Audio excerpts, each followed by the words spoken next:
नमस्कार दोस्तों।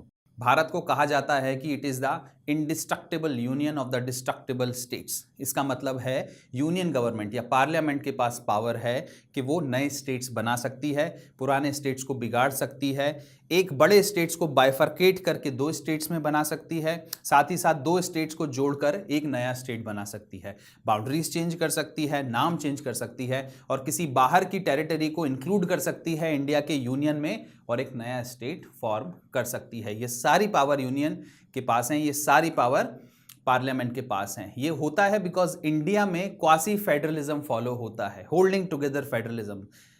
Holding together federalism का सिंपल फीचर है कि central government is going to be more stronger, far more powerful than the state government. So इस video में we are going to study about the formation of states और the power of the union to do सो।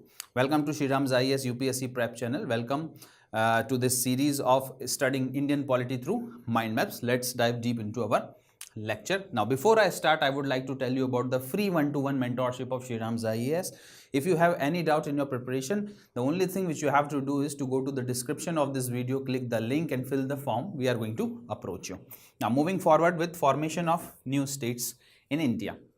देखिए दोस्तों, दो article समझना बहुत जरूरी है, आर्टिकल नंबर 2 और article number 3, in order to understand the formation of states and also admission of state. Article number 1 तो डिफाइन करता है that India, that is Bharat, shall be the union of states. ठीक है, अब यूनियन ऑफ स्टेट है तो union ज्यादा powerful भी रहता है, क्वासी फेडरलिज्म है, फेडरल वर्ड का इस्तेमाल नहीं किया गया है बट फेडरल फीचर्स जरूर दिखते हैं कॉन्स्टिट्यूशन के अंदर। सो आर्टिकल 2 क्या कहता है? It is all about admission and establishment of new states. कोई भी नए स्टेट को अगर आपको बनाना है तो एग्जिस्टिंग टेरिटरीज हैं, आर्टिकल 3 जैसे यहां पर है, it will talk about formation of state from with in the country. कहने का मतलब है जितने एग्जिस्टिंग स्टेट्स हैं उसके अंदर से ही अगर एक नया स्टेट बनाना है तो, जबकि आर्टिकल 2 बताता है कि एडमिशन भी हो सकता है दोस्तों, और हुआ भी है। अगर आप सिक्किम को देखें 1975 में it was admitted as a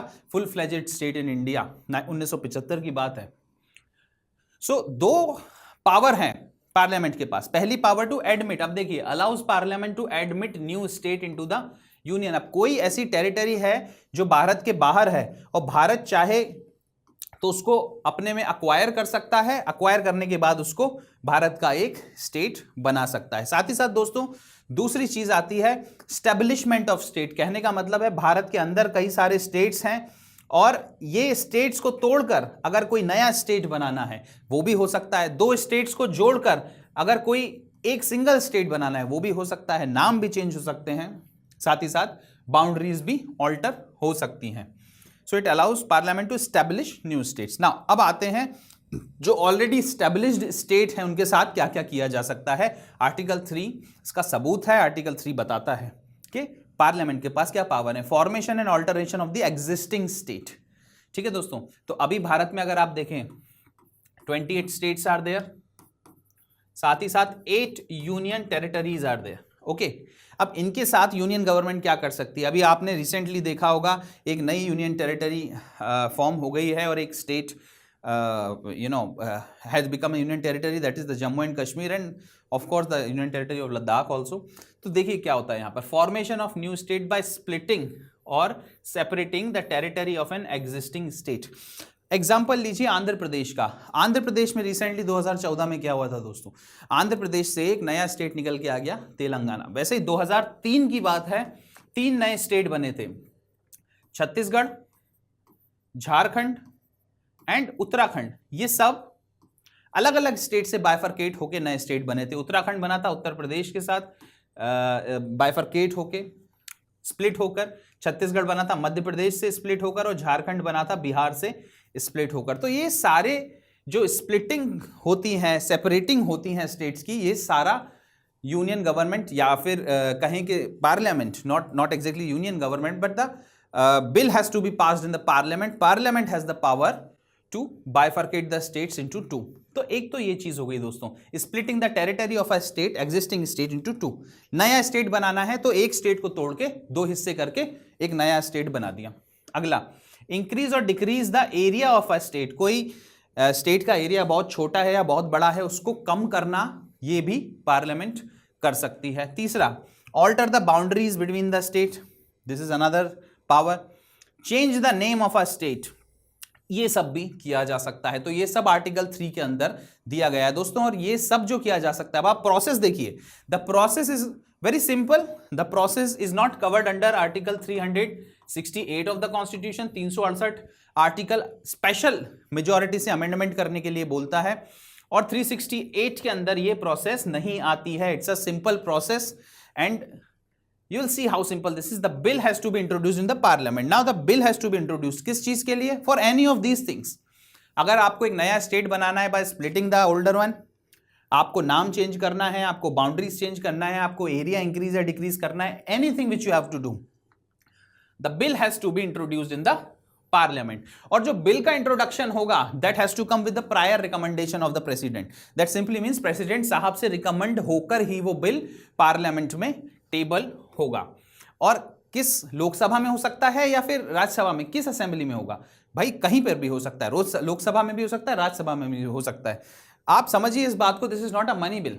money bill अगर होता है तो वो सिर्फ लोकसभा में होता है। This is a simple majority वाला bill, ordinary bill. Recommendation of the president, prior recommendation of the president will be needed. Now moving on, bill then will be send to the state legislature. मान लीजिए आंध्र प्रदेश है और आंध्र प्रदेश में से तेलंगाना बनाना है, ठीक है? सो आंध्र प्रदेश की असेंबली को बिल जाएगा, या फिर दो स्टेट्स को जोड़कर एक सिंगल स्टेट बनाना है तो दोनों स्टेट की असेंबलीज के पास ये बिल जाएगा और उनका ओपिनियन लिया जाएगा इन स्टिपुलेटेड टाइम पीरियड। प्रेसिडेंट चाहे तो वो टाइम पीरियड बढ़ा भी सकते हैं, बट दोस्तों जो भी रिकमेंडेशन आएगी स्टेट्स की, that will not be binding on the parliament. It will not be binding on the parliament. तो ये बहुत समझने वाली बात है कि भाई स्टेट लेजिस्लेचर के पास बिल भेजा जाता है, उनकी रिकमेंडेशन ली जाती है, उनकी रिकमेंडेशन सुनी भी जाती है, बट वो बाइंडिंग नहीं होती है। पार्लियामेंट चाहे तो उनकी रिकमेंडेशन माने, पार्लियामेंट ना चाहे तो उनकी रिकमेंडेशन ना माने, और जैसे कि तैसा वो बिल को पास कर दे। Now simple majority in both the houses. Simple majority का मतलब क्या होता है? People present and voting. जितने भी मेंबर ऑफ पार्लियामेंट से प्रेजेंट एंड वोटिंग, कोरम से ज्यादा होना चाहिए। Quorum is the minimum strength required for running a house. 10% होती है टोटल स्ट्रेंथ की, लोकसभा के लिए अलग है, राज्यसभा के लिए अलग है। और जैसे ही कोरम से ज्यादा लोग हैं, मेंबर्स प्रेजेंट एंड वोटिंग, और उसमें से जो मेजॉरिटी आएगी 50% + 1, ये बिल को पास कर देगी। So this is how things are done. देखिए तेलंगाना का फॉर्मेशन 2014 में, रिसेंट का ये बात है, 2003 की बात है, 3 नए स्टेट बने थे। तो इस तरह से पार्लियामेंट के पास बहुत ज्यादा पावर है when it comes to the formation of state. Territorial integrity जो होती है दोस्तों, वो स्टेट्स की एंश्योर नहीं की गई है। स्टेट को कभी भी तोड़ा जा सकता है, मरोड़ा जा सकता है, उसकी बाउंड्री चेंज की जा सकती है, उसका नाम चेंज किया जा सकता है। अगर कुछ इंडेस्ट्रक्टेबल है इंडिया में तो वो है यूनियन। और ये जो प्रोसेस है, ये जो आइडिया है, this is very much different from what is practice in the United states of America, which is a true federation. True federation का मतलब क्या है? स्टेट्स के पास बहुत ज्यादा ऑटोनॉमी होती है और सेंट्रल गवर्नमेंट, जो उनकी फेडरल गवर्नमेंट है, उसके पास इतना पावर नहीं होता है, ना ही पार्लियामेंट के पास इतना पावर होता है यूएस की, कि वो बाउंड्रीज को बदल दें, नाम को बदल दें और एक स्टेट को बाइफर्केट करके 2 स्टेट बना दें, because that is coming together federalism. और इंडिया में है होल्डिंग टुगेदर फेडरलिज्म। कहने का मतलब है सेंटर गवर्नमेंट जो है वो बहुत ज्यादा पावरफुल है compare to the state. This is also the model of quasi federal state. Amphibian type of constitution है, जहां पर जरूरत पड़ने पे यूनियन गवर्नमेंट बहुत ज्यादा स्ट्रांग हो जाती है। तो ये इसका एक एग्जांपल है, how union government is far more stronger than the states. So thank you very much for joining me in this video. Have a nice day and जय हिंद।